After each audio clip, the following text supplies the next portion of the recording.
सभी को good morning. आज कुछ ऐसी सिलेक्टिव प्रॉब्लम्स हम करना चाहेंगे जिससे आपकी फिज़िक्स और मजबूत हो जाए।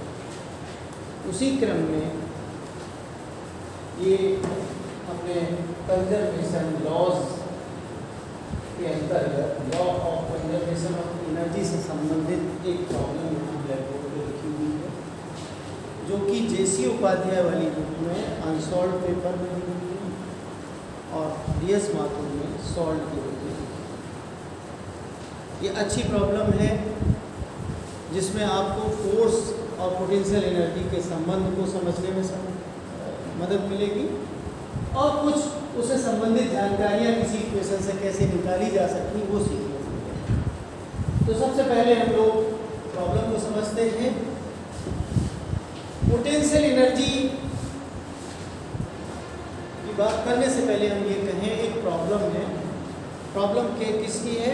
एक डायटोमिक वाली। एग्जाम्पल हम ले सकते हैं HCl, Cl2। हमने जानबूझ के डिफरेंट हमने लिए हैं कि आपका अलग अलग एटम वाला भी हो सकता है और सेम एटम वाला भी हो सकता है। तो जब ये होते हैं तो इनके बीच में एक सेपरेशन होता है। तो जो उसकी सिचुएशन है, पोजीशन है स्पेस में, वो पोटेंशियल एनर्जी की वजह से होगी और इनके सेपरेशन अगर चेंज होते हैं तो उसकी पोटेंशियल एनर्जी में क्या फर्क आएगा, ये एक प्रॉब्लम के रूप में दी गई। एक इक्वेशन बना के बताया है कि potential energy is a function of x, माने एक्स चेंज होने पर पोटेंशियल एनर्जी परिवर्तित होगी। आप ग्रेविटेशन के अंतर्गत पढ़ चुके हैं।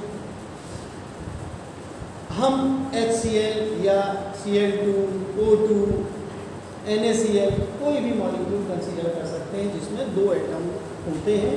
दो एटम या दो परमाणुओं को मिला के अगर कोई अणु बनता है तो उसके बीच जो दूरी है x के परिवर्तन से कैसे उसकी पोटेंशियल एनर्जी बदलती है, ये इस इक्वेशन से दिखाया गया है। U = a/x⁴ - b/x⁴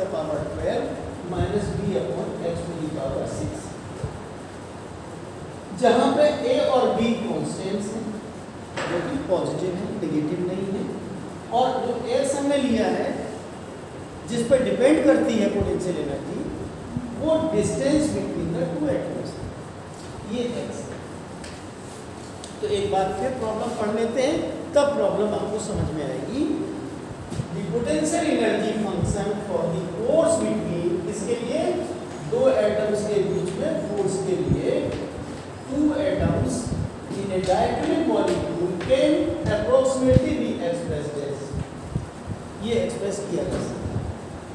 सबसे पहली बात ये पूछना चाह रहे हैं कि किस x की वैल्यू के लिए, x के किस मान के लिए पोटेंशियल एनर्जी U जो है 0। ये तो शायद मुझे नहीं समझाना पड़ेगा, आपको निकाल लोगे। कैसे निकालोगे? इसी इक्वेशन में 0 बराबर a/x⁴ - b/x⁴ रखोगे। आप साइड चेंज करोगे तो a/x⁴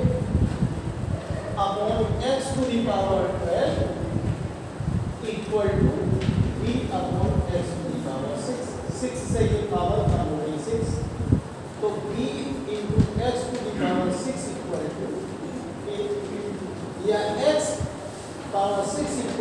a/b, तो x = a/b/1/6। अगर यहाँ पावर हटाओगे तो यहाँ 1/6 हो जाएगा। तो इस x की वैल्यू के लिए पोटेंशियल एनर्जी 0 हो जाएगी। माने अगर वो पास आते जाए, लेकिन ये इनवर्सली प्रोपोर्शनल है। x कम होने पर पोटेंशियल एनर्जी को, है ना, में जो वेरिएशन, तो इस a/b माने पॉजिटिव जो कॉन्स्टेंट्स इक्वेशन में दिए हैं उसके टर्म्स में हम उनके बीच की डिस्टेंस या दूरी निकाल सकते हैं। तो पहला तो ये था। अगर लंबा चौड़ा क्वेश्चन लिखा हुआ है और उसमें कहा जाए कि u के लिए किस x के लिए u की वैल्यू 0 होगी, आपने आंसर कर लिया। अब मैं दूसरा क्वेश्चन इसी पे आधारित आगे बढ़ाता हूँ। मैं इस क्वेश्चन को मिटा दूँ, क्वेश्चन का मतलब ये इक्वेशन लिख ही रहने देता हूँ, सिचुएशन आपको क्लियर हो चुकी है ताकि जगह मिलेगी और चीज़ें बताने को बनती जाएगी।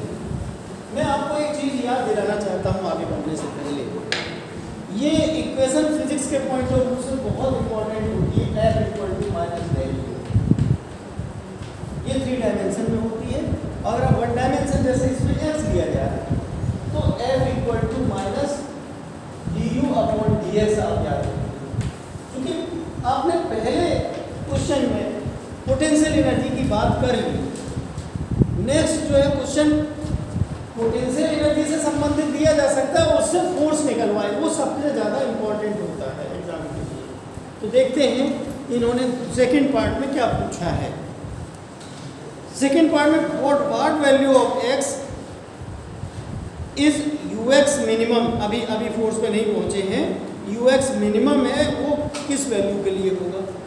अब मैक्सिमम मिनिमम आप निकालना जानते हो, क्या करोगे,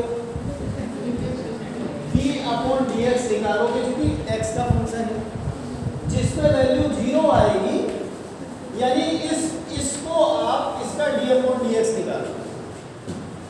मैं करूंगा नहीं यहाँ पर, टाइम वेस्ट होगा। तो उसके लिए आपसे पूछा जा रहा है कि ux इज मिनिमम। नेक्स्ट है calculate the force between the 2 atoms and plot curve तो प्लॉट नहीं करवाएंगे हम। अगर आपको Fx निकालना है तो कैसे निकालोगे, बताइए, F निकालना हो तो कैसे निकालोगे, F equal to minus d u upon d x करोगे, यानी कि जो आपने d u upon d x निकाला है वही निकलेगा, राइट, है ना। तो आप निकालिए F इक्वल टू होगा minus d u upon d x, यानी कि माइनस ये होगा a upon x to the power 12 minus b upon x to the power 6, इसका ये b अपॉन dx निकालो। तो ये फोर्स आप निकलेगा, वो भी आप अपने आप निकालेंगे। आंसर आपके पास बुक है, जैसी उपाध्याय आपने बता दिया उससे आप मैच करा लीजिए ताकि टाइम बचाया जा सके। ऐसे ही और भी चीज़ें पूछी गई हैं, इनको आप निकालने की कोशिश करिएगा, ठीक है। इसके अलावा इन्होंने ग्राफ वगैरह प्लॉट करे हैं इस वाले कर्व के हिसाब से, तो वो जो जैसा पोटेंशियल एनर्जी कर्व है वैसे ही आया है, जैसा कि आप जैसा से पढ़ते हैं। इस टाइप का कर्व जो है इसी टाइप की इक्वेशन से आता है। इस टाइप के फोर्स नेचर में एग्जिस्ट करते हैं एटम्स में, यूं ही काल्पनिक रूप से ये इक्वेशन नहीं दी गई, that is why it is important. तो मैं इसको सारे क्वेश्चंस चूँकि ऑब्जेक्टिव है, अगर थ्योरेटिकल होता तो मैं पूरा 1 बाई 1 सॉल्व करके बताता, ठीक है। अब मैं थोड़े से और सिंपल चीज़ पे आता हूँ। 295 क्वेश्चन में देखा, कंजर्वेशन ऑफ लीनियर मोमेंटम से संबंधित है। सेंटर ऑफ मास आपने पढ़ा है? ये क्वेश्चन मैं दे रहा हूँ, आपके बुक में हो सकता ना हो, इस पर डिपेंड नहीं करता, लेकिन बहुत सिंपल सा प्रॉब्लम है जो कि ऑब्जेक्टिव में आ सकता है, इस टाइप का कॉन्सेप्ट आ सकता है, ठीक है। 2 पार्टिकल्स, ये एग्जाम्पल नंबर 2 हम डिस्कस करने जा रहे हैं। 2 पार्टिकल्स, सबसे बड़ी प्रॉब्लम क्या होती है लोगों को प्रॉब्लम करने में, कि प्रॉब्लम को समझने में दिक्कत होती है। एक बार समझ में आ जाए तो फिर सॉल्व हो जाती है। तो मैंने जो पिछली वाली प्रॉब्लम है उसकी सारी सिचुएशन समझा दी, ठीक है। मैक्सिमा मिनिमा करना आपको आता है पहले से, F equal to minus d u upon d x भी करना आता है।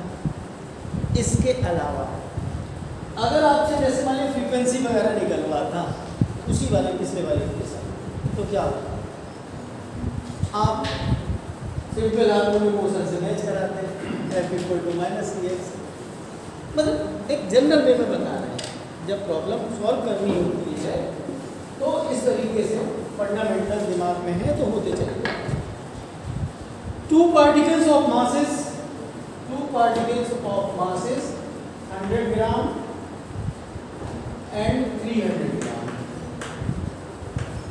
ठीक है, ये हम M1 मान लें और ये M2 मान लेते हैं, ठीक है।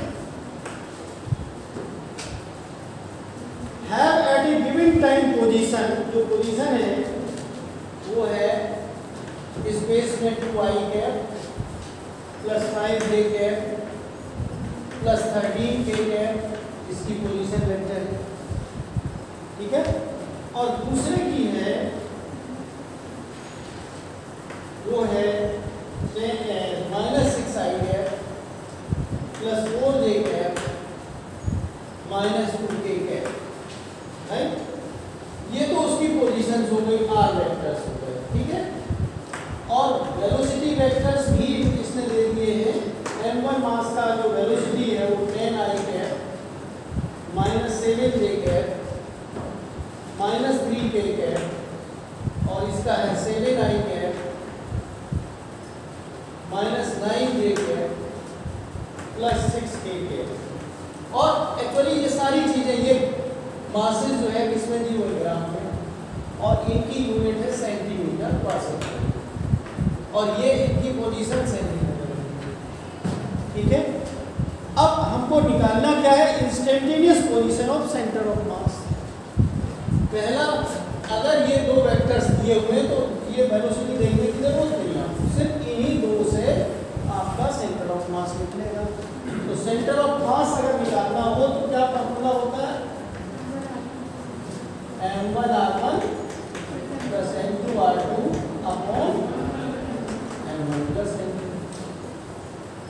मैं निकालूं या छोड़ूं? m1 की जगह पे क्या लिखोगे, 100 ग्राम, r1 की जगह पे इसको, और r2 की जगह पे ये सब मल्टीप्लाई करके ऐड कर देना, और यहाँ पे 100 प्लस 300 400 से डिवाइड कर देना। तो जो आंसर निकल के आ रहा है वो मैं जरूर लिख दूँ। हो सकता है कि आपके बुक में एग्जैक्ट वैल्यूज ना दी हो तो आपको दिक्कत ना हो। इसका आंसर आएगा, आर वेक्टर आएगा -16i cap plus 17j cap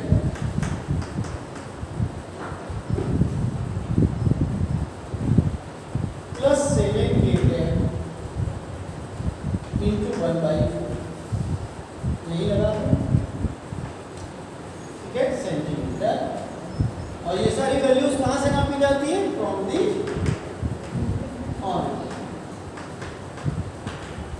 origin के ही रिलेटिव, ये r1 है, ऑरिजिन के रिलेटिव ही, ठीक है।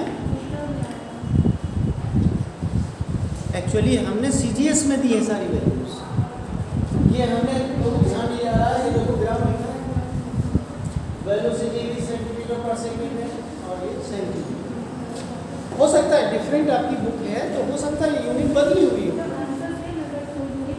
नहीं वो अगर क्वेश्चन सेम है और आंसर दे रहा तो उसकी गलती है, ये गलत नहीं है।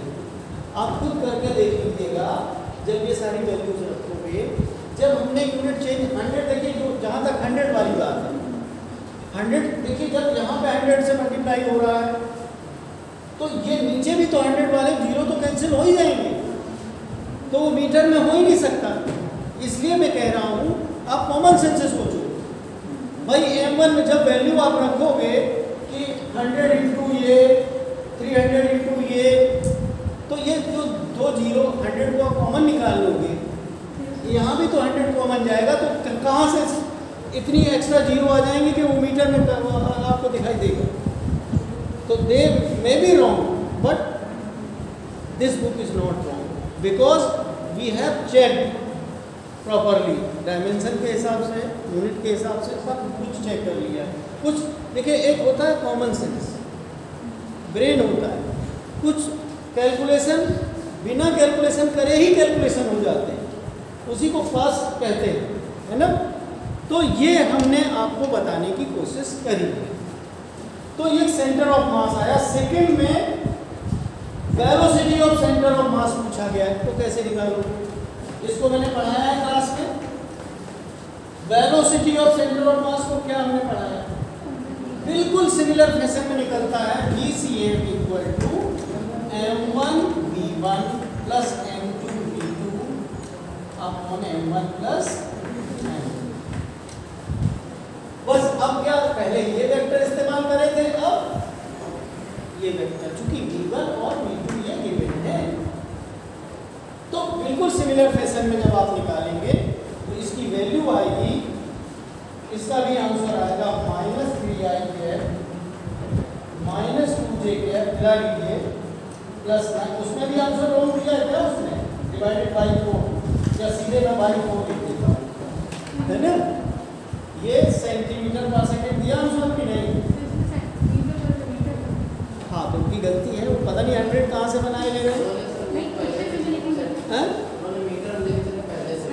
अगर उन्होंने मीटर लिया है तो मीटर आएगा, तो यहाँ मीटर पर सेकंड लिया होगा, तो बस कोई फर्क नहीं है, तो इसलिए आ रहा होगा। तो इस तरीके से आप इस टाइप के सम्स भी करना सीख लें। सेंटर ऑफ मास के क्वेश्चंस कैसे करोगे? इस फॉर्मूले से, इस फॉर्मूले से। कभी कभी क्या होता है कि एक ही जगह 3 देते हैं, 3 कॉर्नर देते हैं, उसका सेंटर ऑफ मास निकलवाते हैं। तब ऐसी स्थिति में m1 m3 r3 और यहाँ पे m3 और आ जाएगा। ऐसे अगर 4 हो हो सकता है कि रेक्टेंगल बना दें, स्क्वायर बना दें और उससे उसके पोजीशन वेक्टर निकल जाए। इसमें 2 ही पॉइंट्स दे दिए, 3 पॉइंट्स भी हो सकते हैं। हम लोगों को तो n पार्टिकल्स के लिए लिखना है। RCM का फॉर्मूला हम लोगों ने पढ़ा है, sigma mi ri upon sigma m, है ना?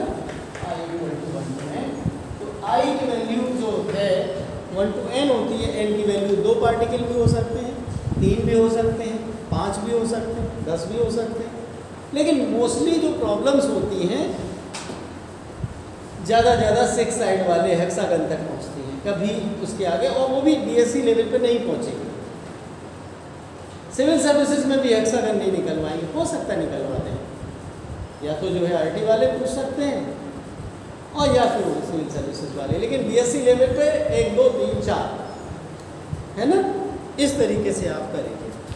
इसके बाद मैं एक क्वेश्चन और करने जा रहा हूँ, कोलिजन से संबंधित। वही conservation of medium momentum, energy, वो कोलिजन वगैरह भी होते हैं। आपको अच्छे जो क्वेश्चन लगे उनको, जिसमें फिजिक्स भी समझ में आ जाए और हो सकता है एग्जाम में भी उससे मिलता जुलता कुछ हार्डर क्वेश्चंस में बने, क्योंकि सिंपल वाले क्वेश्चंस तो मुझे लगता है आप करने लगे होंगे। 2 masses constrained to move in horizontal plane, 2 masses हैं और हॉरिजॉन्टल प्लेन में चल रहे हैं। 2 masses होंगे, हम m1 और m2 ले लेते हैं और उनका आपस में कोलिजन हो जाता है। Given initially m1 equal to 85 grams, हालांकि m के स्टूडेंट में देना चाहिए क्योंकि अपने यहाँ चलता है, लेकिन ये सीरियस में ज़्यादा चल रही है, कोई प्रॉब्लम नहीं, जिसमें चल रही कर लो, आपको करना आता ही है। m2 equal to 200 grams. उनकी वेलोसिटीज देती हैं, u1 इक्वल टू 6.48 मीटर पर सेकेंड, सेंटीमीटर पर सेकेंड, ठीक है? और u2 इक्वल टू -6.78 सेंटीमीटर पर सेकेंड। इसका मतलब क्या हुआ? एक ये वाला इस डायरेक्शन में जा रहा होगा m1 वाला, और m2 वाला अपोजिट डायरेक्शन में, इस तरीके से कराएंगे। Find the velocity of centre of mass, लेकिन पूछ रहे हैं VCM। अब इसमें कैसे निकालोगे? क्या फॉर्मूला लगेगा? भाई रेस्ट वाली तो बात हमने उनके पोजीशन वेक्टर की कर ली, लेकिन अब तो मूव कर रहे हैं, तो मूव करने में वही फॉर्मूला लगेगा, VCM equal to m1 q1 plus m2 q2 upon m1 plus m2। लेकिन ध्यान रहे कि जो जिस साइन के साथ दिया होगा, नेगेटिव में दिया हो तो नेगेटिव ही यहाँ पे इक्वल के साथ लिखेंगे, तभी सही रिजल्ट आएगा। तो इस तरीके से ये जो निकल के आया है वो इसका आंसर मैं बता दे रहा हूँ, इस फॉर्मूले में आप रखेंगे, मैं सॉल्व करने में टाइम नहीं लगाना चाहता कि इसको इससे मल्टीप्लाई करो 85 इंटू ये करो, यही तो करना है सॉल्व होके। जो आंसर है इसका 2.82 सेंटीमीटर पर सेकेंड। ये सिंपल सा क्वेश्चन है। कभी कभी कोलिजन में हम लोगों ने उनकी V1 निकालिए, V2 निकालिए, इसके बजाय सेंटर ऑफ मास निकलवा दिया इस क्वेश्चन में, इसलिए हमने इसको सिलेक्ट किया कि जब हम कोलिजन के जो फॉर्मूले पढ़े थे हम लोगों ने, उसको हम किसी और दिन डिस्कस कर लेंगे, वीडियो में किसी बना लेंगे। लेकिन ये कुछ हटके क्वेश्चन है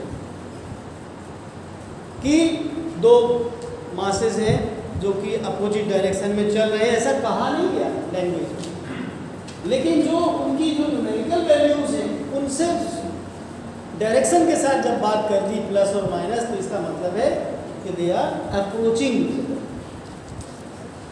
ठीक है ना।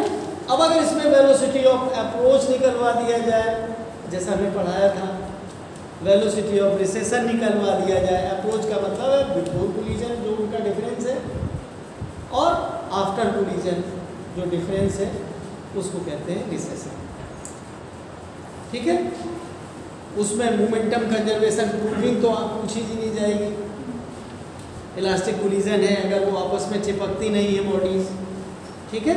तो इस तरीके से सेंटर ऑफ मास से संबंधित भी क्वेश्चन पूछा जा सकता है। कंपटीशन में क्या होता है, जो चीज़ें ट्रेंड से हटके होती हैं वही कंपटीशन में आते हैं, जिनको आप कभी पढ़ना नहीं चाहते हैं डिफरेंट एंगल से, बस इतनी सी बात होती है।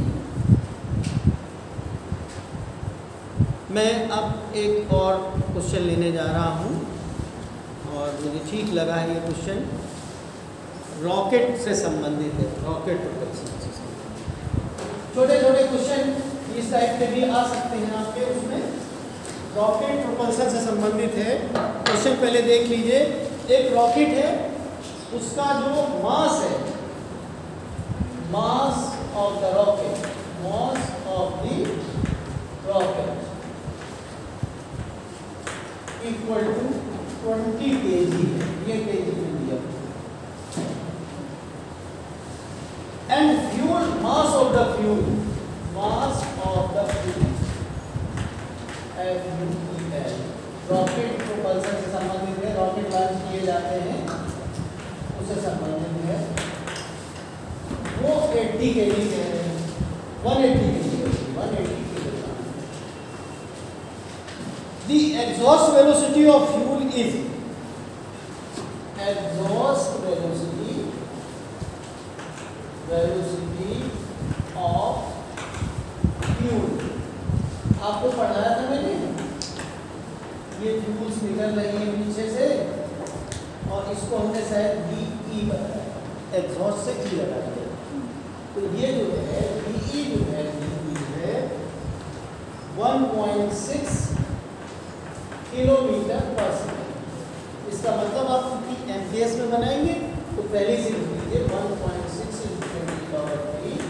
मीटर पर second. Calculate the ultimate vertical speed gained by the rocket when the rate of consumption of the fuel is 2 kg पर सेकेंड। 2 kg पर सेकेंड माने जो dm/dt है, लिखे हुआ मास, वो 2 kg पर सेकेंड है। अब ये बताइए कि आपके पास फ्यूल है कितना? 1 सेकेंड में 2 kg बर्न हो रहा है। 180 kg को बर्न करने में कितना टाइम लगेगा? What will be the time taking? What will be, ये तुमसे करवाऊंगा, will be the time taking to burn the complete. देखिए रॉकेट का मतलब पूरा नहीं होता है रॉकेट, इसमें मैक्सिमम पोर्शन फ्यूल का होता है। रॉकेट को जब लॉन्च किया जाता है फ्यूल तो बर्न होकर डिटैच हो जाता है, तब तक अगर ऑर्बिट में उसको आपको फिक्स करना है तो ऑर्बिट में पहुंच जाता है और उस वो वेलोसिटी हो जाती है जो ऑर्बिटल वेलोसिटी चाहिए, फिर उसमें फ्यूल की ज़रूरत नहीं होता है। और होती है और उसके बाद वो अर्थ के अराउंड रिवॉल्व करता रहता है। तो इसका मतलब है कि ये कितने सेकंड लगेंगे? नॉर्मली 90 सेकंड में ये सारा खेल 90 सेकंड में खत्म हो जाएगा। तो अब इसका हमें यूज करना पड़ सकता है। दूसरी चीज ये है कि क्या आपको फॉर्मूला बताया था आपको, ये अगर 90 सेकंड निकाल लिया है, इसका यूज करना है कि नहीं करना वो अलग बात है। फाइनल स्पीड बताइए, उसका फॉर्मूला हमने पढ़ाया था कि नहीं?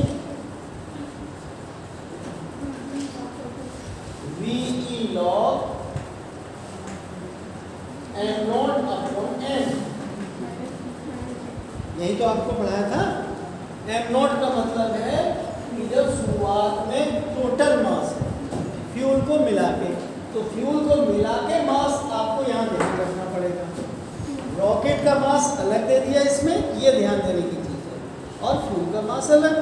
सीधे रॉकेट का मास 200 kg नहीं लिखा, बी आपको गिवन नहीं है, लेकिन ये बेस ई होता है, तो 2.30।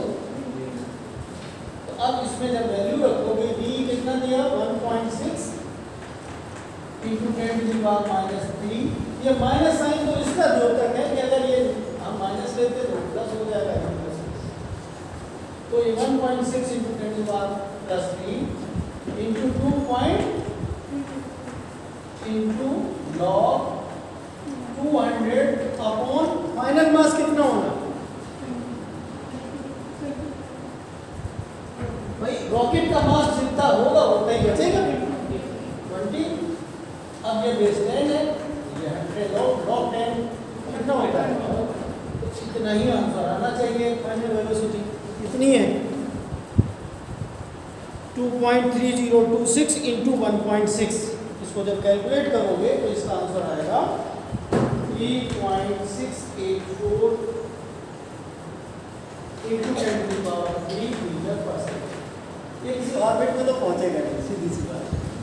इतनी स्पीड ऑर्बिटल वेलोसिटी तो अर्थ से तो नहीं चाहिए होती, लेकिन ये प्रॉब्लम के हिसाब से इम्पॉर्टेंट है। अब होता क्या है, क्वेश्चन दे दिया, ये तो डिस्क्राइब करने के लिए सॉल्व करवाना के रूप में हमने दिखाया, लेकिन एक आंसर जब ऑब्जेक्टिव बनाना होता है प्रॉब्लम्स में तो बहुत आसान होता है। सही वाला कहीं भी फिट कर दिया और 3 जगह आंसर गलत दे दिए।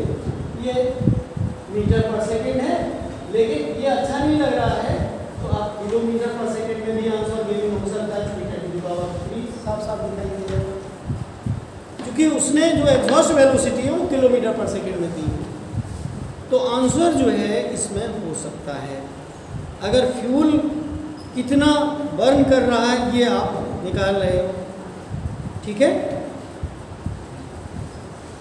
तो एक क्वेश्चन हमको ये अच्छा लगा। अब और एक छोटा सा क्वेश्चन और मैं करना चाहूँगा, ये रोटेशनल मोशन से संबंधित है। मैं ऐसे मिक्स्ड प्रॉब्लम्स करूँगा,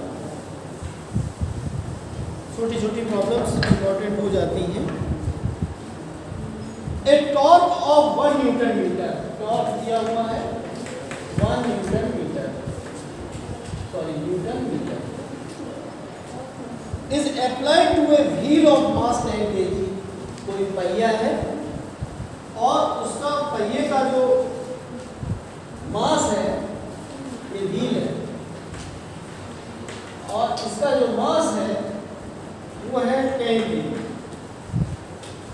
और इसकी जो व्हील की रेडियस ऑफ डायरेक्शन है वो गिवन है 50 सेंटीमीटर। इसको अगर एनकेएस में चेंज करोगे तो 0.5 किलोमीटर हो जाएगी। What is the resulting acceleration? हमें रिजल्टिंग एक्सीलरेशन चाहिए, क्योंकि एक्सीलरेशन का मतलब कौन सा है? रोटेशनल मोशन में तो एल्फा आएगा, ए तो आएगा नहीं। क्या इस पर लगाया गया? टॉर्क। भाषा से डरना नहीं है, आपने एक ही चीज पढ़ी है, तो एल्फा इक्वल टू टाउ आई लगा दो कि टाउ गिवन है 1 न्यूटन मीटर और एल्फा गिवन है आई को आपको निकालना पड़ेगा एम के स्क्वायर से। एम है 10 और ये 0.5 इंटू 0.5 2.5 किलोग्राम मीटर स्क्वायर। ठीक है, तो इसको आप 2.5 से डिवाइड कर दीजिए, कितना निकलेगा?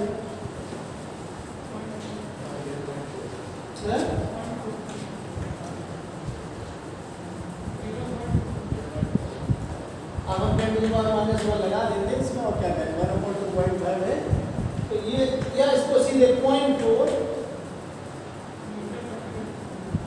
रेडियन पर सेकंड, ये ध्यान रखते हैं।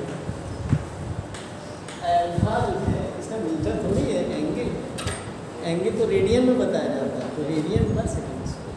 तो इस टाइप के भी सिंपल से क्वेश्चन भी बन सकते हैं। एक और चीज डिस्कस कर लूँ चूंकि आपको क्लियर होने वाला है। ए particle of mass m moving in a circular orbit of, ये ऑर्बिटल मोशन पे आ जाते हैं सब जो मोशन करते हैं। Angular momentum j about its centre, calculate the kinetic energy of the particle in terms of j, m and r। देखिए j जो होता है जब सर्कुलर मोशन होती है, एंगुलर मोमेंटम j को क्या कहते हो? मोमेंट ऑफ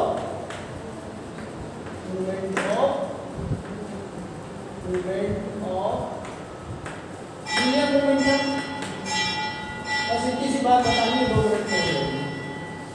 तो आप r क्रॉस p आपने पढ़ा होगा, p को क्या कहते हो? mv।